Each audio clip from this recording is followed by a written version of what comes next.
No quiero comenzar a exponer el texto que hoy nos toca en la epístola a Timoteo, sin antes hacer un breve repaso de lo que ya hemos avanzado en esta carta. Recordemos que el apóstol Pablo dejó a Timoteo en Éfeso para que se hiciera cargo de corregir todo el desorden que había entrado en la iglesia, luego de que él mismo se había quedado durante 3 años enseñando todo el consejo de Dios a los efesios.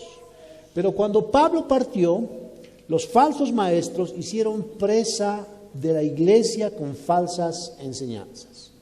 Eso, por supuesto, había generado todo tipo de desórdenes, comenzando en el culto de la adoración. Las mujeres habían estado imitando tanto la vestimenta como la conducta de las mujeres paganas, lo cual las llevó a despreciar la autoridad y liderazgo que Dios le había delegado a los hombres. Un incipiente feminismo se había gestado en la iglesia, llevando a las mujeres a rebelarse contra el diseño de Dios. Y por supuesto los hombres tampoco estaban sin culpa, porque muchos de ellos querían acceder al ministerio pastoral y del diaconado con motivaciones totalmente erróneas. Así que Pablo da una serie de instrucciones en esta carta para que Timoteo pudiera corregir apropiadamente todos esos problemas. Y en el mismo corazón de la carta, hermanos, encontramos la instrucción clave que nos revela el propósito de esta carta. En el capítulo 3, versículos 14 y 15, Pablo le dice a Timoteo: te escribo estas cosas, Timoteo, esperando a verte pronto, pero en caso que me tarde, te escribo para que sepas cómo un cristiano debe conducirse en la casa de Dios, que es la iglesia del Dios vivo, columna y sostén de la verdad. Esa verdad de la que Pablo habla está íntimamente ligada al gran misterio de la piedad, que es la encarnación del Hijo de Dios. Dijimos cuando estudiamos ese pasaje que justo ahí Pablo introdujo el más brillante y sublime resumen de la persona, la vida y el ministerio del Señor Jesucristo. ¿Recuerdan ese pasaje, hermanos? Timoteo 3:16, donde dice: e indiscutiblemente grande es el misterio de la piedad.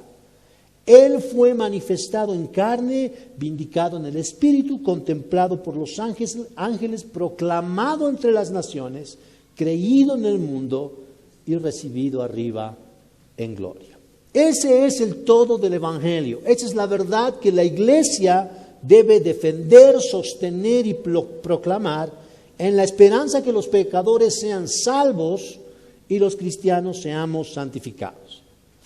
Ahora bien, vemos que todo esto que Pablo está escribiendo en esta carta fue inspirado por el Espíritu Santo de Dios. Y por supuesto, todo este tipo de verdades nos transportan hasta el cielo y nos hacen ver una maravillosa realidad del privilegio que tenemos como iglesia. Pero el Señor no quiere que vivamos colgados de una nube. Y de esa realidad que nos está mostrando aquí abajo el Señor, es de lo que nos vamos a ocupar esta mañana. Hay un hecho por demás alarmante que el Espíritu Santo nos está revelando en la porción que hoy vamos a estudiar. Acompáñenme a leer el capítulo 4 de los versículos 1 al 5. Dice así: pero el Espíritu dice claramente que en los últimos tiempos algunos apostatarán de la fe, prestando atención a espíritus engañadores y a doctrinas de demonios, mediante la hipocresía de mentirosos que tienen cauterizada la conciencia, prohibiendo casarse y mandando abstenerse de alimentos que Dios ha creado, para que con acción de gracias participen de ellos los que creen y que han conocido la verdad. Porque todo lo creado por Dios es bueno y nada se debe rechazar si se recibe en acción de gracias, porque es santificado mediante la palabra de Dios y la oración. Dijimos repetidas veces a lo largo de nuestro estudio que esta carta contiene todo lo necesario para que nosotros lleguemos a ser una iglesia sana. Y es muy importante percatarnos, hermanos, que el contenido de esta carta es correctivo, instructivo, pero también preventivo, como lo vamos a ver esta mañana. Lo cual, por supuesto, nos conecta a esa verdad inconmovible que está en la segunda epístola a Timoteo, que dice que toda la Escritura es inspirada por Dios y es útil para enseñarnos, para reprendernos, para corregirnos y para instruirnos en justicia, a fin de que los miembros de gracia sobre gracia lleguemos a ser perfectos y equipados para toda buena obra. Así que hoy vamos a desarrollar nuestro texto en base al bosquejo que tenemos en nuestros boletines. En primer lugar, vamos a ver la advertencia sobre la apostasía y en segundo lugar, las causas de la apostasía. Empecemos con nuestro primer punto, la advertencia sobre la apostasía. Dice nuevamente el pasaje, pero el Espíritu dice claramente que en los últimos tiempos algunos apostatarán de la fe, prestando atención a espíritus engañadores y a doctrinas de demonios, mediante la hipocresía de mentirosos que tienen cauterizada la conciencia, prohibiendo casarse, mandando abstenerse de alimentos que Dios ha creado, para que con acción de gracias participen de ellos los que creen y los que han conocido la verdad. Porque todo lo creado por Dios es bueno, y nada debe rechazarse si se recibe con acción de gracias, porque es santificado mediante la palabra de Dios y la oración. Vamos a inclinar nuestros rostros, hermanos. Señor, queremos agradecerte porque tu misericordia se ha renovado sobre nuestras vidas esta mañana.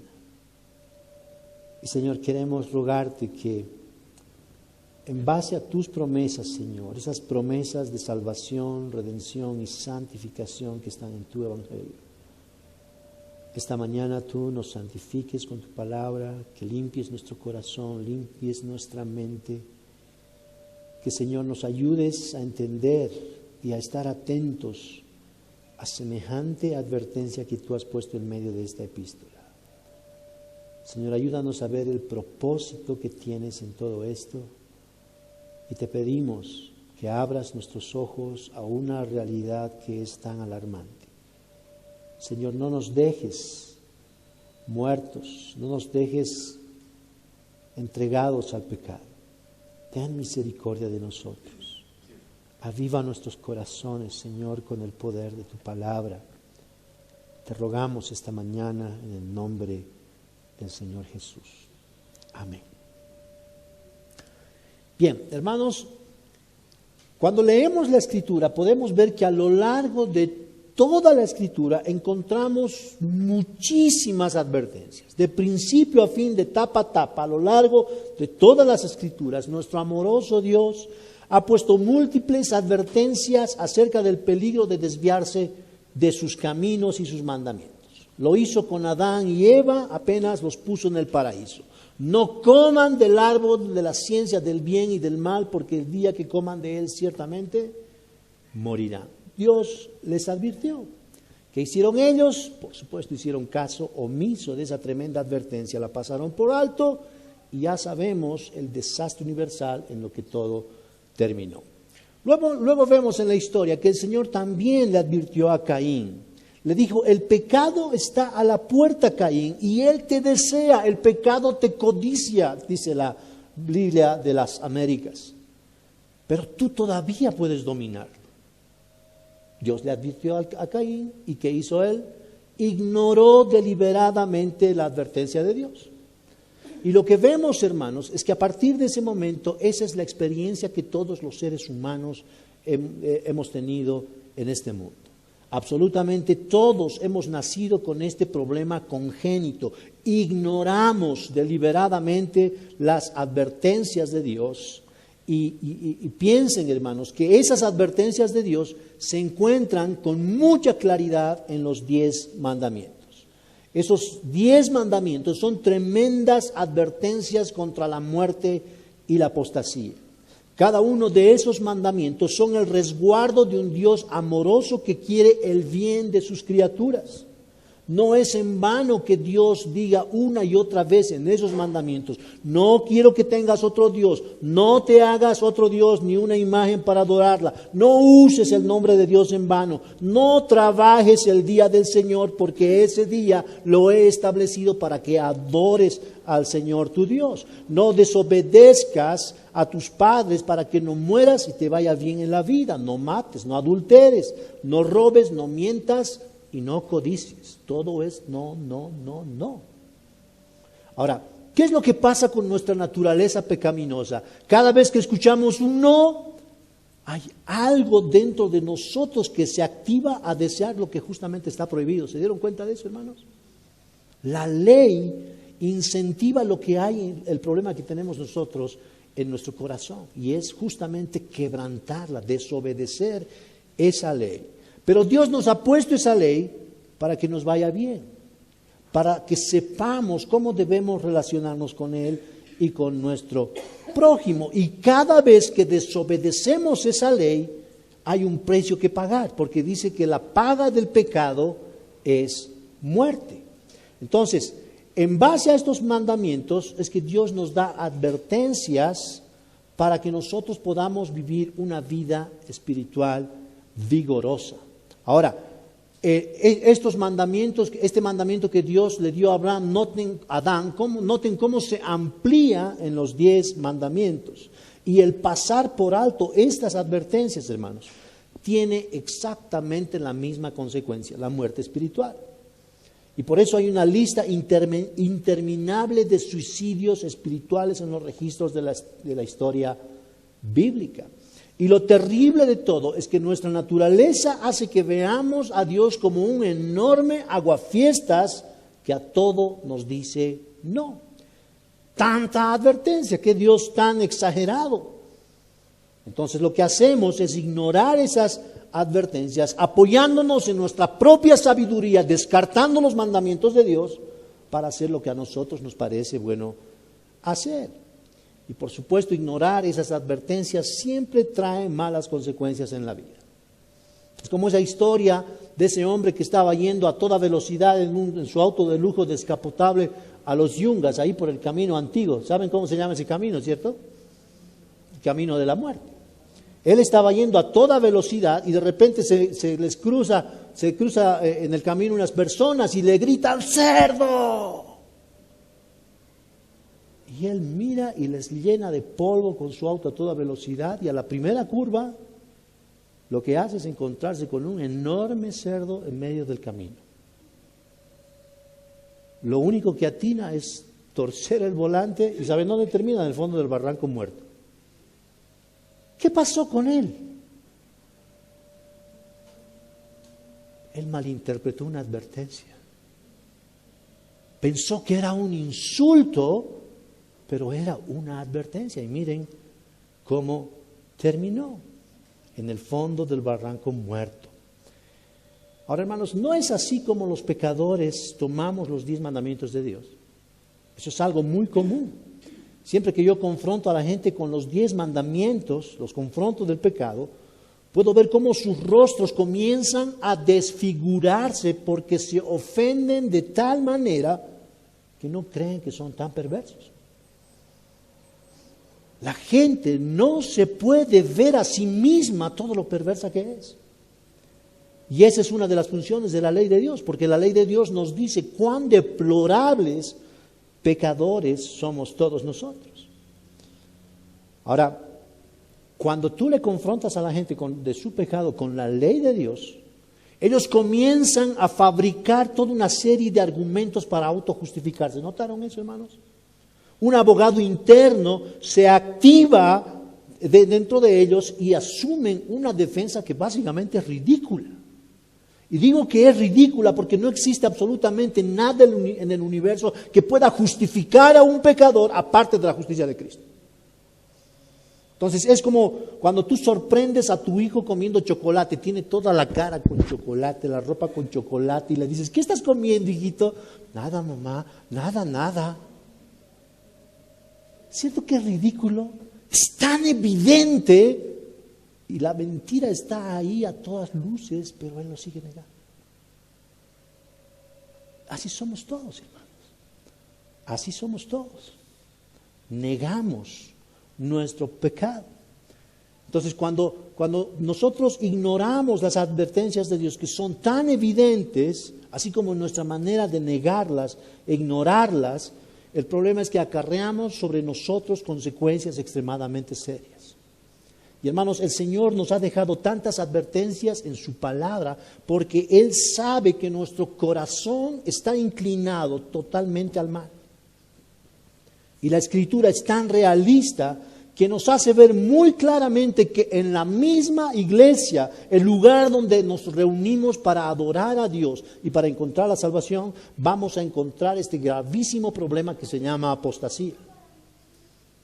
El apóstol está diciendo, algunos apostatarán de la fe. Y hermanos, eso por supuesto es muy, pero muy serio. Ahora quiero que noten, hermanos, que el apóstol Pablo no solamente fue un apóstol, sino también fue un profeta. Recordemos que él fue quien profetizó sobre la iglesia de Éfeso cuando se reunió con los ancianos ahí en Mileto, mientras se dirigía a Jerusalén. Pablo les dijo que de entre de ellos mismos se levantarían hombres perversos para arrastrar detrás de ellos a los discípulos con doctrinas falsas. Esas doctrinas falsas las hemos visto en el capítulo 1, que se trataban de fábulas y genealogías interminables que habían impactado terriblemente a la iglesia de Éfeso. Y al terminar el capítulo 1, vemos que 2 hombres con nombre y apellido habían caído en ese problema, Himeneo y Alejandro, a quienes el apóstol Pablo tiene que entregar a Satanás para que aprendan a no blasfemar. Ellos fueron apóstatas. La Escritura dice, por ejemplo, que Himeneo fue un apóstata porque negó la resurrección de los creyentes y dijo que la resurrección ya se había efectuado. A ellos se unieron Fileto y Demas, a quienes Pablo menciona en la segunda carta a Timoteo. De Demas, Pablo dice que lo abandonó por amar el mundo en lugar de amar la palabra de Dios. Otro apóstata en la historia. Entonces, este abandono es lo que nos lleva a definir el significado de la apostasía. Apostasía es negar la fe que una vez se confesó tener. Significa volverse atrás, caer, apartarse de la fe en el Dios verdadero para irse detrás de lo falso. Es pasar por alto la fe y los mandamientos de Dios. Es pasar a un estado de incredulidad. Apostatar tiene una condición de desertar, hermanos. Abandonar la fe en Dios, en el Dios verdadero. Ahora eso nos lleva a concluir que para ser un apóstata se requiere haber confesado y aceptado la fe en el Señor Jesucristo por un tiempo. Y esa es una realidad en todas las iglesias, porque vemos que hay gente que por un tiempo parece que se ha convertido, acepta las verdades del Evangelio y luego se aparta totalmente y la vemos en el mundo, entregada otra vez al pecado.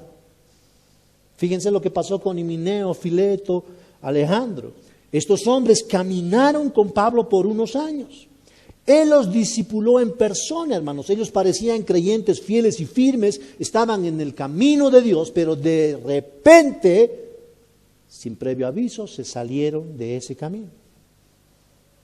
Un tenebroso clic ocurrió en sus mentes y sus corazones que decidieron dejar de creer y apartarse de la fe verdadera.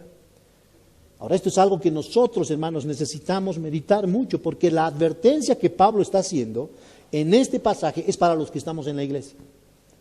No es para los que están afuera, hermanos, es para los que venimos a la iglesia y aceptamos al menos intelectualmente el Evangelio. Y noten que Pablo no está dando su percepción de las cosas, hermanos, sino dice el texto que el Espíritu dice que en los últimos tiempos habrán algunos que apostatarán de la fe. Esa es una realidad, es una revelación del Espíritu Santo. Ahora, lo que necesitamos entender es cuándo comienzan esos últimos tiempos, ¿verdad?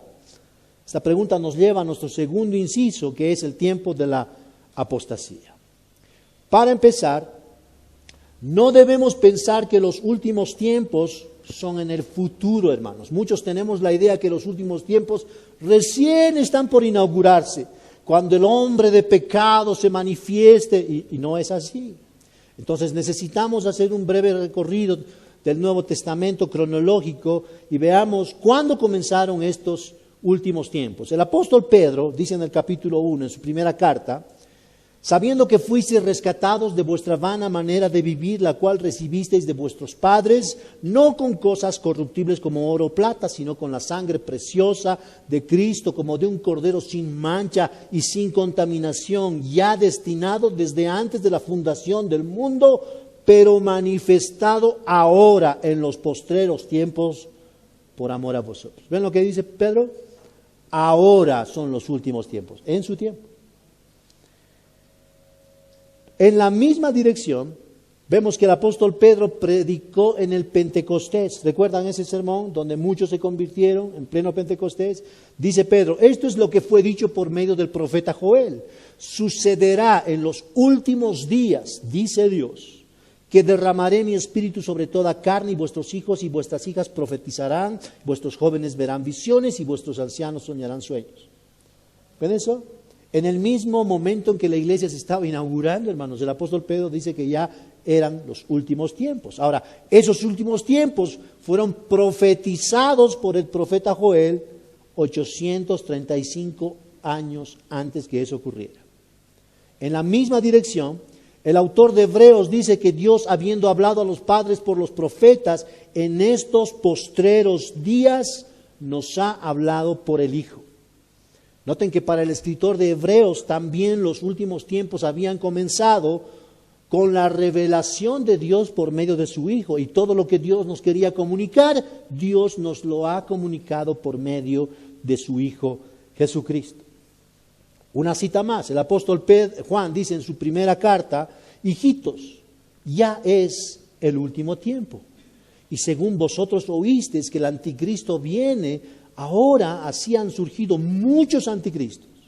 Por eso conocemos que ya es el último tiempo.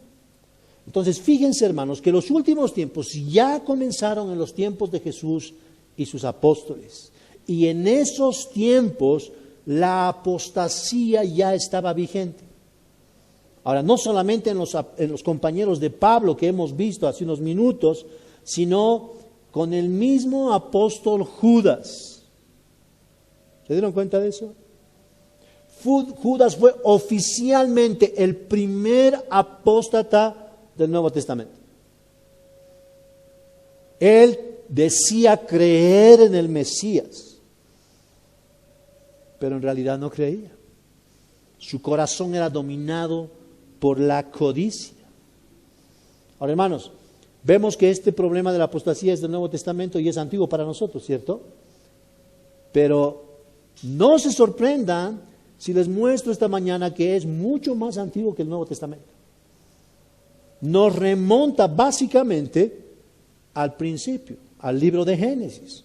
Cuando Dios les dice a Adán y Eva ese mandamiento de que no coman del árbol del bien y del mal porque van a morir, ¿qué hacen Adán y Eva? Apostatan. Se apartan del mandamiento de Dios, se apartan de la palabra de Dios. Lo mismo pasó con Caín. Él fue el primero que negó la fe en Dios de una manera abierta y grosera, porque se acercó a adorar a Dios a su manera, no a la manera de Dios. Él estableció su propia religión. ¿Se da cuenta de eso? Eso es apostasía. Ahora, vemos, por ejemplo, en la historia de Israel, que cuando Dios los sacó de Egipto y los llevó hasta el monte Sinaí, Moisés baja del monte y encuentra al pueblo adorando a un becerro. ¿Se acuerdan de eso? Bueno, esa es una apostasía, hermanos. Ellos sabían perfectamente que Jehová de los ejércitos los había sacado de Egipto, de esa esclavitud horrenda en la que vivían. Pero como Moisés se perdió unos días ahí en el monte, le dijeron a Aarón: haznos dioses para que nosotros los adoremos. ¿Y qué dijeron después de eso? Este es el Dios que nos sacó de Egipto. Eso fue una apostasía. Entonces lo que vemos, hermanos, es que, por ejemplo, las plagas que Dios mandó sobre Egipto demostraban que todos los dioses egipcios eran falsos. La plaga del ganado demostró fehacientemente que el dios, el buey Apis, en quien los egipcios creían, era un dios falso.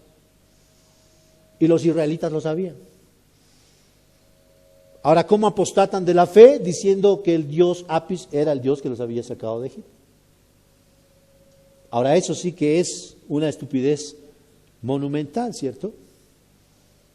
Hacerle un monumento a un dios falso, diciendo que los había sacado de Egipto. Entonces vemos que en el pueblo de Dios hubo apostasía tras apostasía. Cuando llegaron a la tierra prometida, vemos que todo el periodo de los jueces, hermanos, fue una apostasía tras otra. Y ni hablar cuando llegó la época de los reyes, especialmente los reyes de Israel, de los 10 tribus del norte. Apostasía tras apostasía. Todos los reyes que debían adorar a Dios condujeron al pueblo a la idolatría, a adorar a los dioses falsos. Y esa es la razón por la que ellos tuvieron que irse al exilio y fueron destruidos. Ahora, nosotros, hermanos, tenemos la tentación en este tiempo de decir que esos judíos eran realmente una plaga de perversos e incrédulos. Pero ¿saben qué?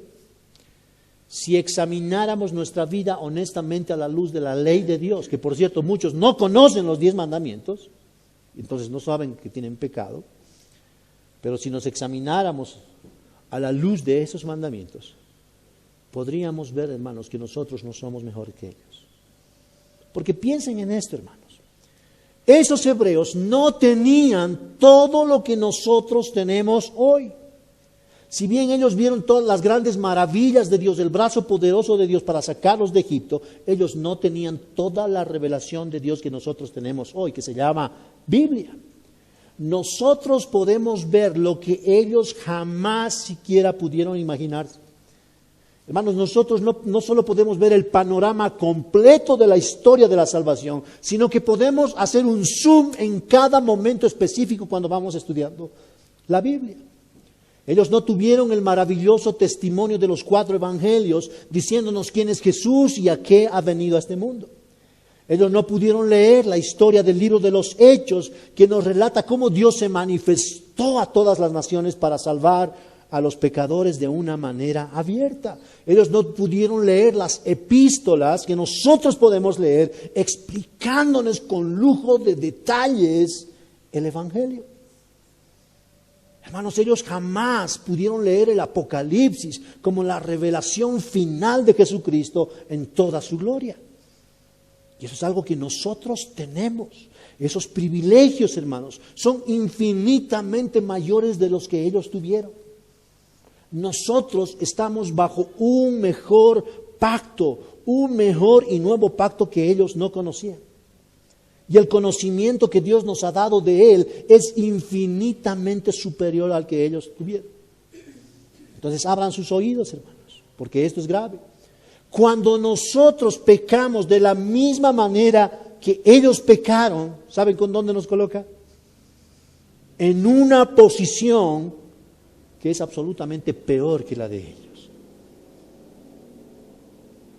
Porque nosotros tenemos todas las advertencias de las Escrituras, de Génesis a Apocalipsis. Increíblemente peores que ellos. Entonces, pensando en esto, hermanos, es de extrema importancia que nos preguntemos, ¿en base a qué pensamos que nosotros vamos a llegar hasta el final de la carrera? ¿Cómo sabes objetivamente que tú no estás camino a la apostasía? Piensa en esto. Judas tuvo el mejor pastor, el mejor líder, el mejor amigo, el mejor maestro. Pero aún así naufragó. Pablo, vemos que discipuló a esos hombres, a Demas, a Alejandro, a Himeneo, a Fileto.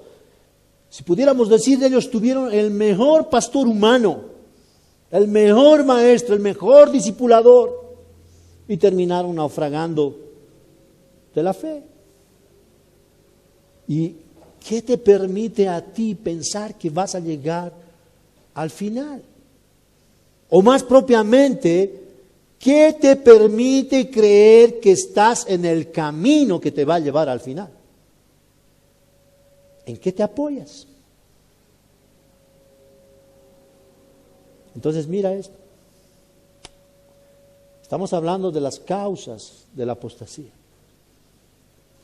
No oras, no adoras al Señor, no meditas en la palabra, no te relacionas con los hermanos, relativizas el culto, a veces vienes, a veces no vienes, a veces lees la Biblia, a veces no la lees, ignoras las advertencias de Dios.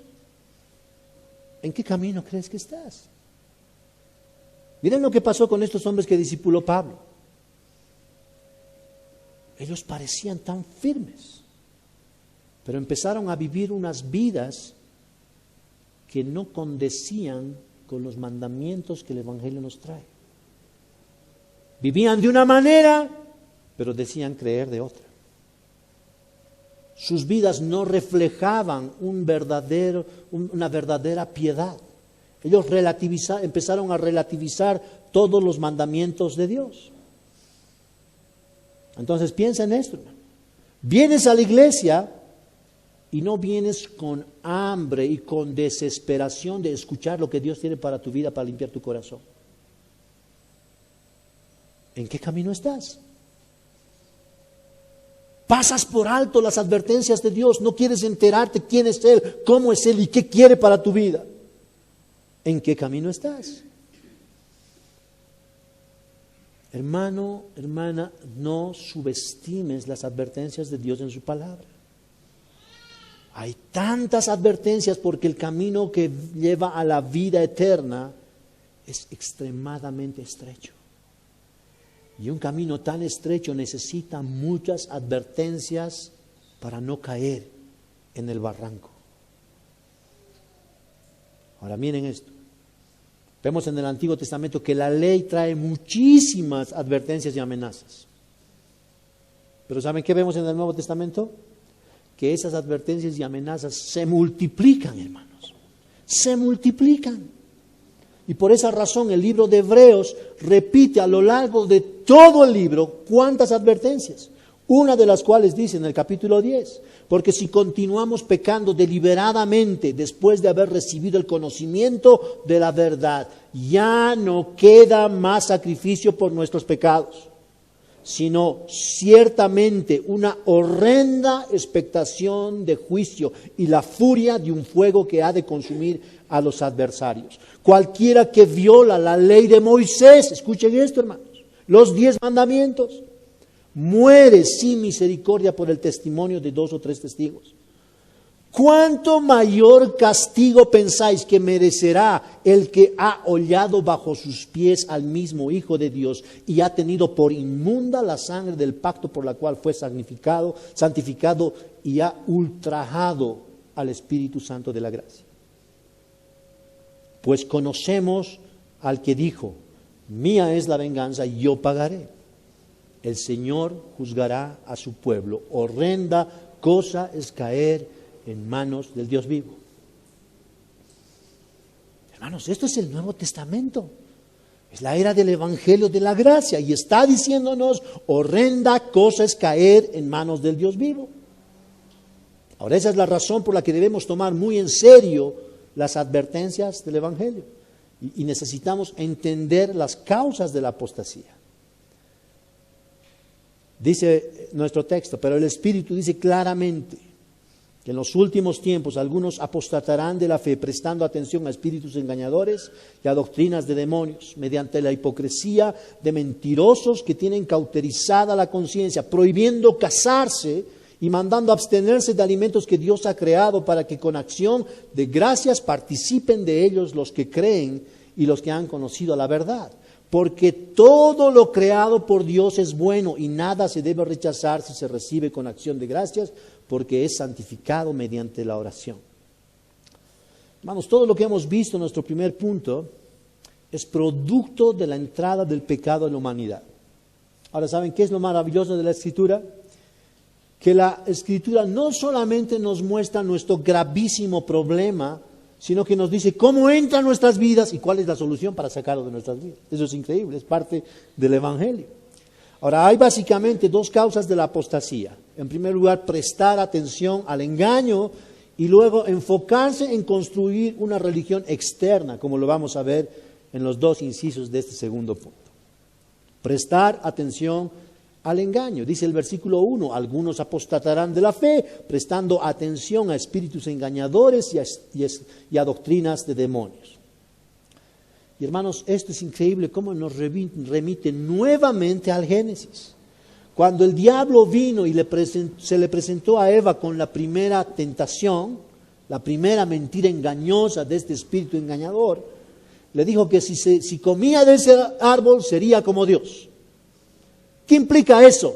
Le está diciendo en el fondo, oye Eva, tú tienes la capacidad de decir lo que es bueno, lo que es malo. Tú puedes redefinir el asunto. Esto es lo que te dijo Dios, tú lo puedes cambiar. Tú tienes poder en tu boca. Puedes redefinirlo. Puedes decir cuántas veces puedes ir a adorar a Dios, cuántas veces no, cómo adorar a Dios. Tú decides cómo hacerlo. Básicamente es eso. Ahora, esa mentira fue y esa tentación fue tan poderosa que Eva creyó y cayó capturada por ese engaño. Esa mentira era tan buena que la creyó. Ahora, hermanos, lo que necesitamos considerar muy seriamente es el hecho que cuando el diablo le presentó esta tentación a Eva todavía no conocía el poder del pecado dominándola. Su mente era pura, no había el poder de pecado en acción en ella. ¿Se dan cuenta? Pero miren cómo fue de fácil para el diablo hacerla caer. Nada más que una tentación y ¡plan! Ahora imagínense esto. Todos nosotros sabemos que hoy en día el pecado nos ha afectado de tal manera que nuestra mente, nuestro corazón y nuestra voluntad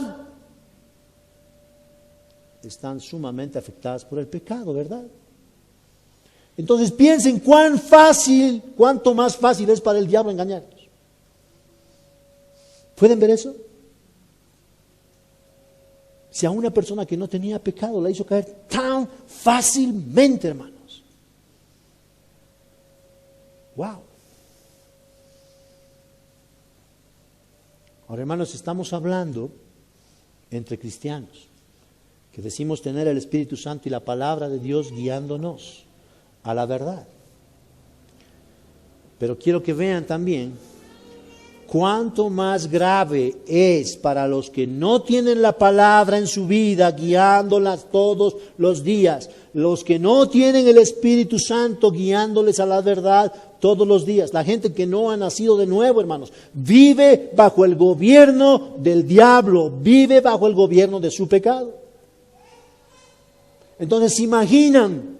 Si para nosotros es fácil caer ante las tentaciones del diablo, ¿cuánto más fácil es para ellos escuchar las doctrinas de demonios y quedar subyugados a esa verdad demoníaca?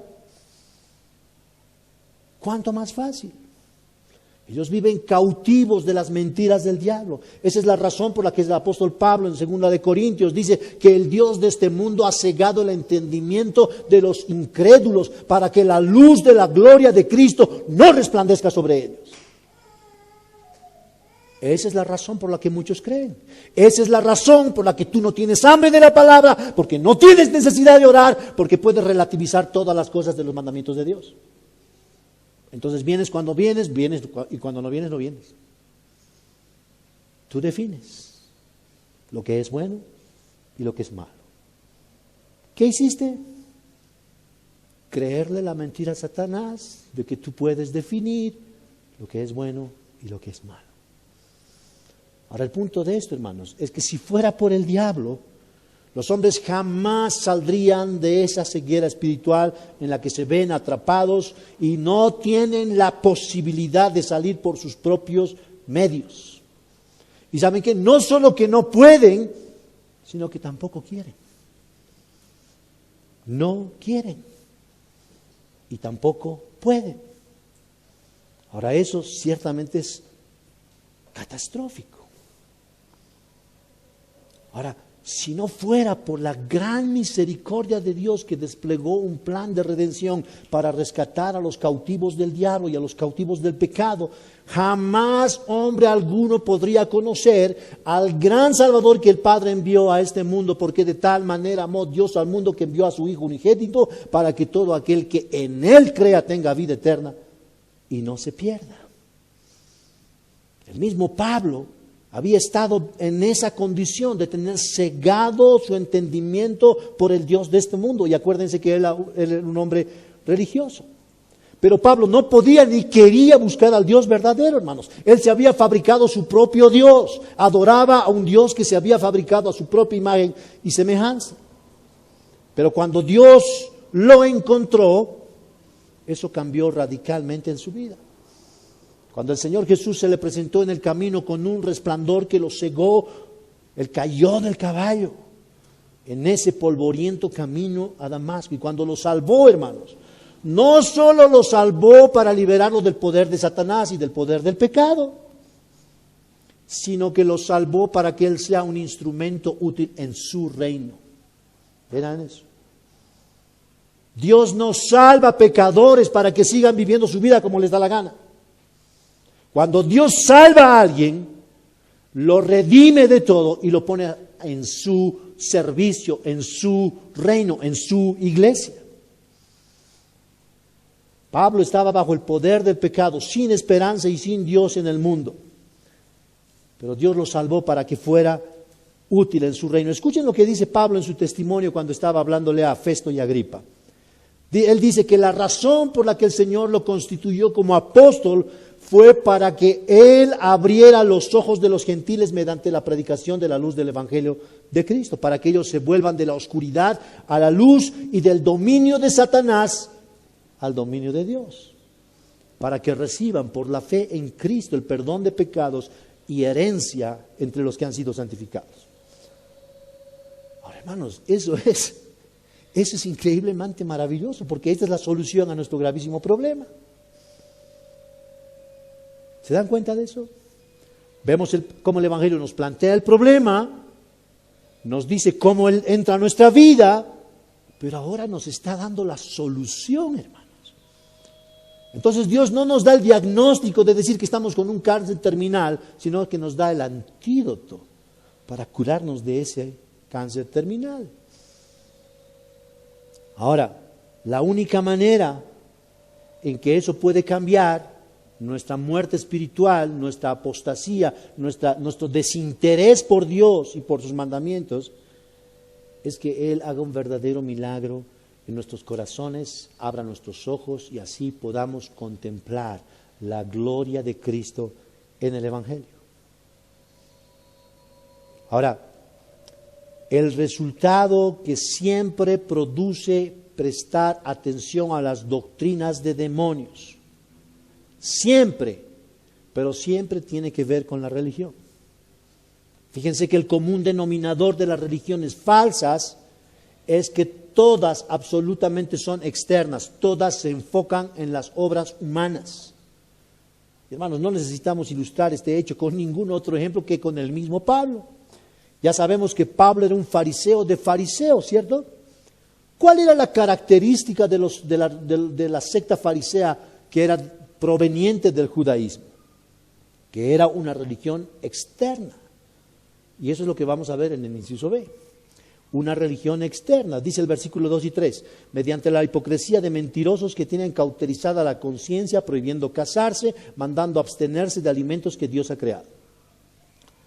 Uno de los efectos del pecado en la humanidad, hermanos, es inventarse una manera propia de manejar la culpabilidad y la vergüenza que trae el pecado. Eso es lo que hicieron Adán y Eva cuando se tejieron delantales de hojas de higuera para cubrir su pecado y su vergüenza. Ahora, ¿por qué hicieron eso? Porque ellos querían librarse del sentimiento de culpa y la vergüenza que el pecado trajo a sus vidas. Esa fue su manera de pretender una adecuada manera de tener una relación con Dios. Y a partir de entonces vemos que la humanidad se ha inventado múltiples maneras de manejar el problema de la conciencia y la culpabilidad. Esa es la razón por la que existen tantas religiones, todas poniendo atención en las cosas externas.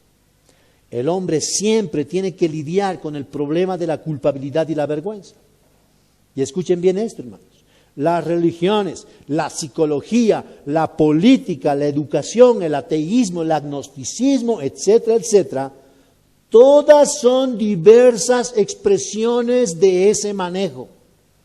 De alguna manera el hombre tiene que manejar el sentimiento de culpabilidad y la vergüenza. Y todas esas cosas funcionan como válvulas de escape a la realidad que Dios puso en la conciencia de cada ser humano. Ahora esto es impresionante porque esa conciencia que Dios ha puesto en nosotros funciona con una ley moral. Esa conciencia es como un foquito que te dice que estás haciendo mal. Es malo, es malo, es malo, pero tú lo sigues haciendo. ¿Se dieron cuenta de eso? Entonces, esta conciencia tiene una función muy parecida a la ley de Dios, a los 10 mandamientos, hermanos. Siempre tiene un dedo acusador en tu delante. Te dice que estás mal, te dice que eres pecador. Pero el ser humano, como es un experto escapista de la realidad espiritual, ha aprendido una manera adicional, según este texto, de manejar la culpabilidad. Y es aprender a no escuchar a su propia conciencia. Cada vez que su conciencia los acusa, estos hombres hipócritas y mentirosos de los que habla Pablo, cierran sus oídos a su propia conciencia. La ignoran deliberadamente. Y hacen eso con tanta frecuencia que así logran cauterizar su propia conciencia. Tantas veces su conciencia los acusó, tantas veces ellos decidieron ignorarla hasta que lograron cauterizarla, la insensibilizaron. Eso fue lo que pasó con Himeneo, Alejandro, Fileto y los demás. Pablo dice en el capítulo 1, versículos 19, que ellos desecharon la buena conciencia y por eso naufragaron en la fe. Ahora, esta palabra cauterizada que Pablo usa en el idioma griego describe la acción de quemar con un hierro caliente la piel. Eso cauteriza, quita toda sensibilidad. Ahora, eso es lo que se hace con el ganado, ¿vieron, cierto? Con un hierro candente se marca el ganado, eso es cauterizar. Entonces, un hombre con una conciencia cauterizada es tan insensible que jamás puede verse a sí mismo como un horrible pecador. Esto es lo que el Señor ilustra en la parábola del fariseo y el publicano que el pastor Raúl Solís nos predicó la semana pasada. Este fariseo estaba tan concentrado y orgulloso de su religión externa que había logrado cauterizar su conciencia con sus supuestos méritos delante de Dios. Y para él era imposible verse a sí mismo como un pecador. A sus propios ojos él se veía tan bueno y piadoso, no era tan malo. Pero resulta que Dios no lo veía de la misma manera. Solo él se veía tan bueno. Entonces, miren, después de creer en el terrible engaño de que una criatura puede llegar a ser como Dios, hermanos, el segundo mayor engaño en el ranking de mentiras es creer que uno es bueno. Es creer que uno no es pecador y que puede ganarse el favor de Dios por medio de su esfuerzo y sus méritos. Ahora, ese es el problema precisamente de las religiones externas, enfocadas en las obras humanas y el cumplimiento de un sinnúmero de ritos. Todos los religiosos se apoyan tanto en lo que hacen y creen, están convencidos de que lo hacen tan bien que construyen su propia justicia para presentarse delante de Dios. Y por eso vemos que este fariseo, en lugar de orar a Dios, dice el texto que estaba orando para sí mismo. ¿Se acuerdan lo que dijo el pastor Solís? Estaba informándole a Dios lo bueno que era. Dios, tienes que estar orgulloso de mí.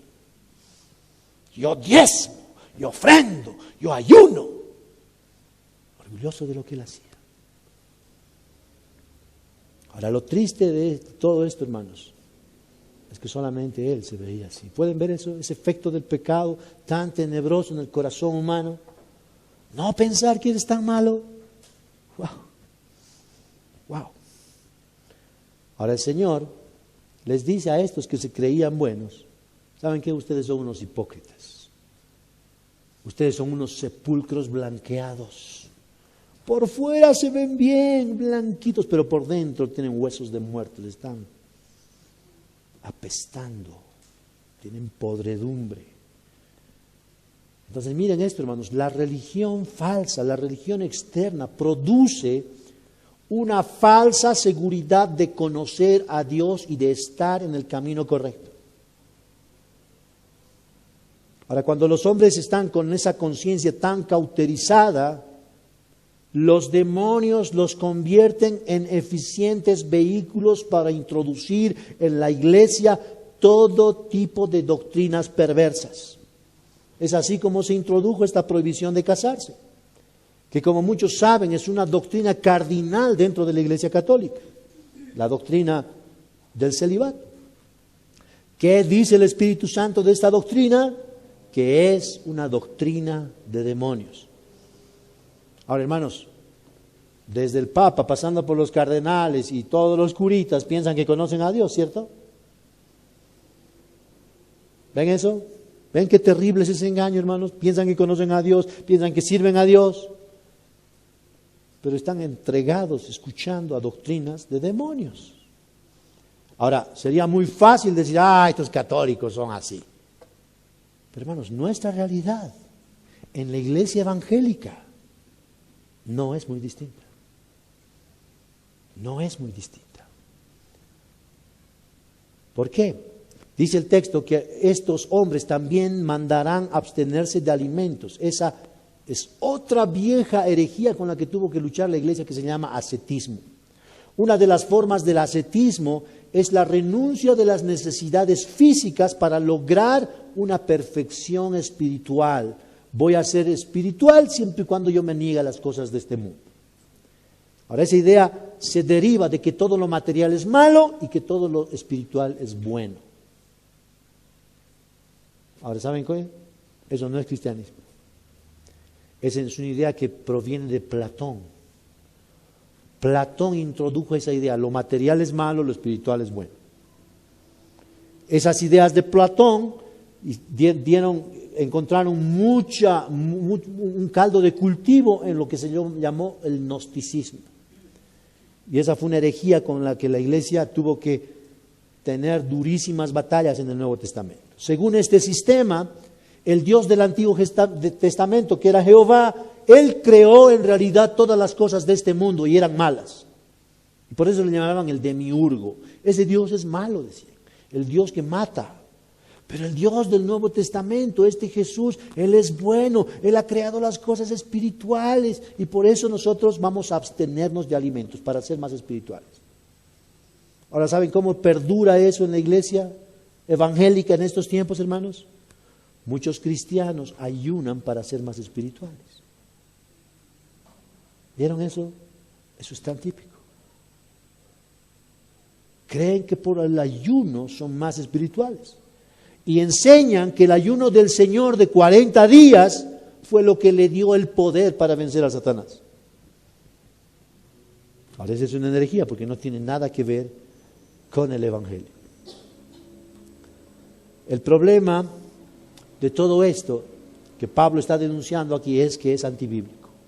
Y por eso Pablo está corrigiendo y dice que todo lo creado por Dios es bueno y nada se debe rechazar si se recibe con acción de gracias, porque es santificado mediante la palabra de Dios y la oración. Muchos creen que por abstenerse de los alimentos son más santos. Ahí tienen los adventistas. Cerdo, no.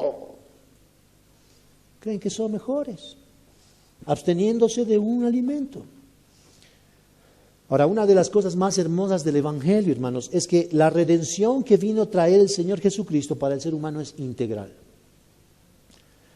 El Señor no ha venido a salvar solamente el alma. Eso es maravilloso. También ha venido a rescatar nuestro cuerpo. Y una prueba de eso es que Dios se hizo hombre, se humanizó, se encarnó, se hizo humano, porque el cuerpo tiene un valor, Dios le da ese valor. Y redime no solamente el alma, sino también el cuerpo. Y por eso Dios ha prometido que habrá una resurrección en la que nuestros cuerpos serán glorificados en el día en que Él vuelva. Entonces el punto de todo esto, hermanos, es que el Evangelio se enfoca en el corazón, no en las cosas externas. Ahora, la única manera en que el hombre puede dejar de concentrarse en la religión externa es por la obra sobrenatural del Espíritu Santo, y esa obra comienza en el corazón. Porque piensen en esta inclinación que todos tenemos de parecer buenos cuando no somos buenos, especialmente en la iglesia. ¿Vieron eso? Siempre te pintas como bueno, siempre te pintas como piadoso. Pero la palabra de Dios dice otra cosa. ¿Por qué nos enfocamos en las apariencias? Porque ese es un producto de nuestra propia naturaleza caída. Y el Evangelio nos desenfoca de afuera y nos enfoca hacia adentro. Mientras las religiones nos llevan a concentrarnos en las cosas externas, el Evangelio nos lleva a enfocarnos en nuestro corazón. La transformación que los pecadores necesitamos, hermanos, comienza en nuestro corazón. Ahora, esto nos debe llevar a reflexionar en la manera que cada uno de nosotros vivimos el Evangelio. El problema de los apóstatas es que viven sus vidas separadas de las verdades del Evangelio y de los mandamientos de Dios. Ellos pueden afirmar intelectualmente que el Evangelio es verdadero, que Jesús se hizo carne, que vino a pagar por los pecados y cosas así, pero eso no tiene ningún efecto en sus vidas cotidianas. Eso fue con lo que pasó con Himeneo, Alejandro, Fileto y Demas. Los apóstatas pueden darle un beso a Jesús en la mejilla y luego traicionarlo por unas monedas. ¿Pueden ver eso, hermanos? ¿Cuántos de aquí dejan de adorar al Señor en el día del Señor por unas monedas? ¿Cuántos? Camino de la apostasía. Los apóstatas son dominados por su propia codicia y pueden traicionar muy fácilmente al Señor como lo hizo Judas. Ahora este texto nos está diciendo que en la iglesia hay personas que piensan que son salvos, que en realidad no lo son. Entonces, ¿cómo se determina objetivamente quiénes son salvos? Por su forma de vida, por cuánta hambre tienen de la palabra de Dios, por sus prioridades en la vida cotidiana, por cuánto honran al Señor obedeciendo sus mandamientos. Recuerden lo que el Señor dijo: si me amáis, guardad mis mandamientos. Esa es la evidencia. Y hermanos, un mandamiento que no es negociable, por supuesto, es alimentarnos de la palabra de Dios. Es orar, es adorar al Señor, es adorarle en el día que Él ha establecido, no cuando nosotros lo pensamos que es bueno. Es conectarnos con los hermanos y ocuparnos también de sus vidas. Cuando eso es una realidad en nuestra vida, dejamos de vivir para nosotros mismos y para nuestros intereses y queremos ser útiles al Señor. ¿Se acuerdan lo que dijo Pablo cuando se encontró con Jesús? Ahí en el camino a Damasco: Señor, ¿qué quieres que yo haga? Eso es verdadera conversión, hermanos. Menos de eso, no lo es. El puritano Thomas Watson decía: determina practicar lo que lees. Los cristianos deberían ser Biblias andantes que viven las verdades allí descritas. La palabra no solamente es una guía para el conocimiento, sino también es una guía para la obediencia. Una lectura santa de la palabra de Dios produce que huyamos de los pecados y practiquemos los deberes que Dios nos ordena en ella. Hermoso, ¿no? Thomas Brooks, otro puritano, decía: No es el mero toque que la abeja hace a una flor la que produce la miel, sino su permanencia por más tiempo sobre la flor lo que le permite extraer el dulce. El cristiano más escogido, dulce y sabio y fuerte, no será el que lee más, sino aquel que medita más en el dulzor de la palabra de Dios. ¿Cuánto hay que corregir en nuestras vidas, hermanos? Ahora, hermanos, escuchen esto. Para los verdaderos creyentes, las advertencias que nos trae el Evangelio producen un temor santo de Dios. Producen tal temor que nos llevan a apartarnos del pecado. Producen tal amor que queremos agradar a Dios. Entonces es una tensión permanente. Estamos entre el temor y el amor. Tenemos temor de alejarnos de Dios y por amor queremos acercarnos a Él. Queremos obedecer sus mandamientos. Queremos honrarle y queremos leer su palabra para conocerle a Él. Ahora escuchen lo que dice esta exhortación en Hebreos capítulo 3. Tened cuidado, hermanos. No sea que alguno de vosotros, en alguno de vosotros haya un corazón malo de incredulidad para apartarse del Dios vivo. ¿Ven lo que está diciendo? No sea que haya un corazón malo de incredulidad para apostatar del Dios vivo. Antes exhortaos los unos a los otros cada día, mientras tanto todavía se dice hoy. No sea que alguno de vosotros sea endurecido por el engaño del pecado, porque somos hechos partícipes de Cristo. Si es que retenemos el principio de nuestra seguridad firmes hasta el fin. ¿Cómo llegaremos al fin? ¿Cómo lo haremos? No confiando en lo que nosotros hacemos, pero confiando en lo que el Señor Jesucristo hizo. Hermanos, Él es suficiente, absolutamente suficiente para que podamos acercarnos a Dios. No necesitamos ritos, no necesitamos obras para acercarnos a Dios. Pero una vez que nos hemos acercado a Dios, que hemos aceptado por la fe al Señor Jesucristo, decimos que tenemos fe, ¿cierto? Pero esa fe produce obediencia. Cuando tenemos una fe genuina, hermanos, vamos a empezar a obedecer la palabra de Dios. La fe y la obediencia son dos elementos inseparables del Evangelio. Ahora el apóstol Judas, después de denunciar cómo se introdujeron falsas doctrinas en medio de la iglesia, después de decir que hay falsos maestros, nubes sin agua, etcétera, etcétera, dice esto a los creyentes: y aquel que es poderoso para guardaros sin caída, eso es sin apostasía, y para presentaros sin mancha en su presencia de su gloria, con gran alegría, al único Dios nuestro Salvador, por medio de Jesucristo nuestro Señor, sea la gloria, majestad, dominio y autoridad, antes de todo tiempo y ahora y por todos los siglos. Amén. ¿Quién es el único que puede guardarte sin caída, sin apostasía? Cristo. Solamente Cristo. Y hermanos, si no fuera por Cristo, si Él no habría venido a buscarnos y a rescatarnos, ¿qué sería de nosotros? Todos nosotros tenemos una larga historia, una larga lista de apostasías cada día, hermanos, cada día.